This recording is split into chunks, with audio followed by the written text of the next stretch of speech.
Bonjour à tous, bienvenue pour cette nouvelle table ronde d'innovation et cross-média pour faire un point aujourd'hui sur les grands chantiers marketing et digitaux de 3 grandes marques qui ont accepté mon invitation. 2015 avait été annoncé par les grands cabinets d'études comme l'année de l'expérience client, de la mobilité et du big data, avec une forte prise de conscience d'une inévitable transformation digitale. Cette transformation prospective correspond-elle aux attentes de nos invités? Quels sont leurs focus pour fin 2015 et pour préparer bien entendu 2016? Pour en parler, j'accueille Delphine Assaraf. Bonjour. Bonjour. Vous êtes directrice digitale d'Alliance France, leader mondial de l'assurance des biens et des personnes. À vos côtés, Hélène Abraham. Bonjour. Bonjour. Vous êtes directrice commerciale, marketing et produits de Hop Air France, l'offre court courrier du groupe Air France. Et à ma droite, Cola Henkes. Bonjour. Vous êtes directeur marketing France de Porsche, qui appartient au groupe Volkswagen et qui est le plus grand constructeur de voitures de sport au monde. Exactement. C'est bien ça. Alors, je vais démarrer avec vous, Delphine. Alliance, vous avez centré votre business model sur le client. Quelles sont justement vos principales priorités marketing et digital pour fin 2015 et pour préparer aussi 2016? Alors, nos principales priorités peuvent être définies autour de 3 grandes thématiques, dont certaines d'ailleurs ont été initiées dès 2013.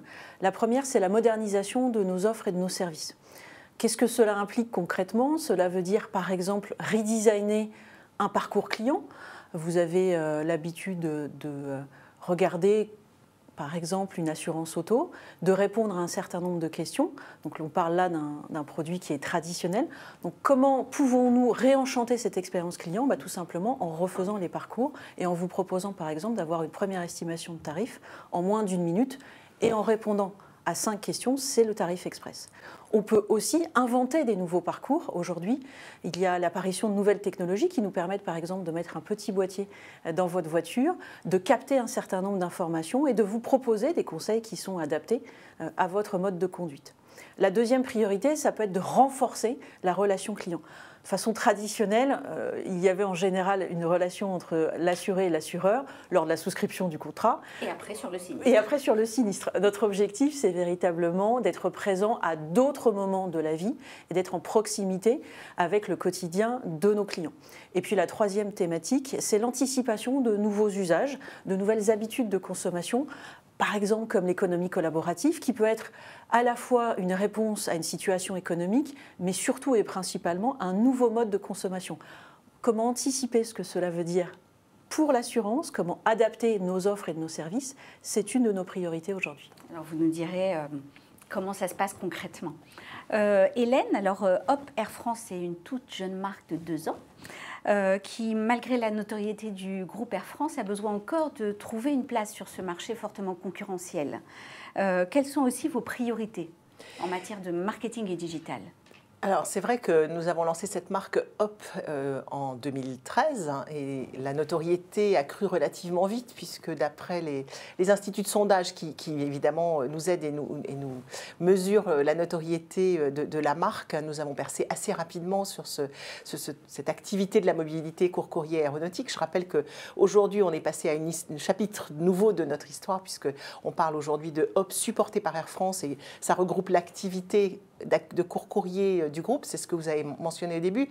Et c'est vrai que dans nos priorités digitales, le transport aérien a souvent été très en amont de tous les outils informatiques. Alors ça a été au départ, la distribution des sièges aériens se faisait sur des systèmes d'information qui ont souvent permis justement ce qu'on appelle la démocratisation du transport aérien et l'accessibilité. Et on est passé aujourd'hui à un mode digital qui est devenu indispensable parce que l'expérience de nos clients, et en particulier dans le voyage d'affaires, c'est qu'ils voyagent tous avec 1 ou 2 devices dans les mains et que nous avons la capacité de communiquer avec eux depuis chez eux jusqu'au retour chez eux. Et donc c'est vrai que sur cette expérience client, on travaille sur chacun des points de contact pour améliorer l'expérience parce que certains des facteurs sont dans notre domaine, la capacité d'informer en cas d'aléa, la capacité de donner la porte d'embarquement.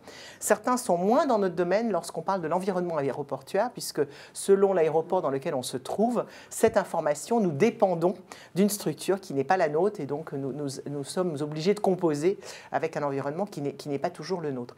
Mais malgré tout, les objectifs pour 2015 et 2016, c'est véritablement d'améliorer cette capacité de communiquer auprès de nos clients aussi souvent qu'ils nous communiquent leurs coordonnées, puisque certains d'entre eux ne souhaitent pas le faire et on le respecte. Mais c'est vrai que dans ce domaine-là, on a certainement encore beaucoup de progrès à faire.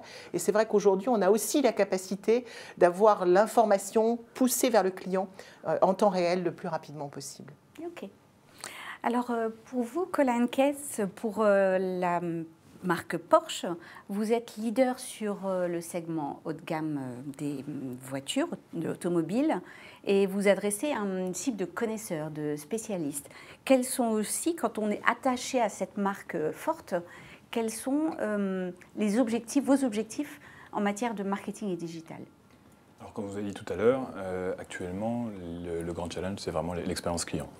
Parce que le chantier précédent, ça a été vraiment la mise en place de systèmes de lead management vraiment beaucoup plus poussés que ce qu'on pouvait connaître auparavant, avec la petite particularité dans l'automobile de devoir gérer deux facteurs différents. Premièrement, le véhicule. Le véhicule vit. Une Porsche, on a l'habitude de dire que c'est un véhicule qui ne meurt pas. 80% des véhicules produits roulent encore aujourd'hui, mais ils changent de propriétaire.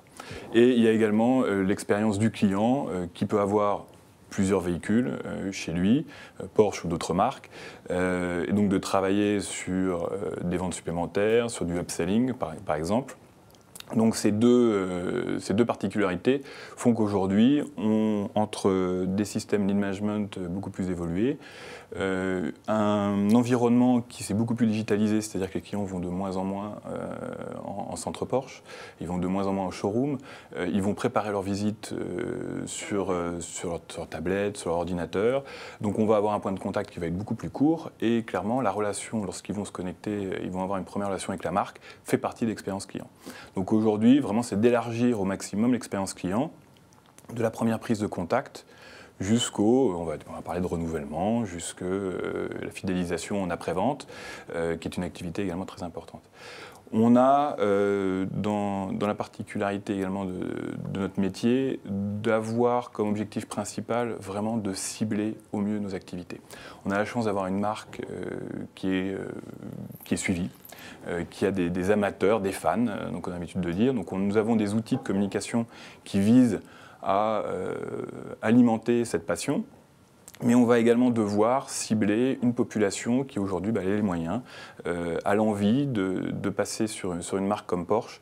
Et on va travailler énormément, donc l'accessibilité, l'acceptabilité de la marque également, puisque rouler dans une voiture de sport, pas toujours quelque chose qui s'assume facilement, en particulier sur le marché français.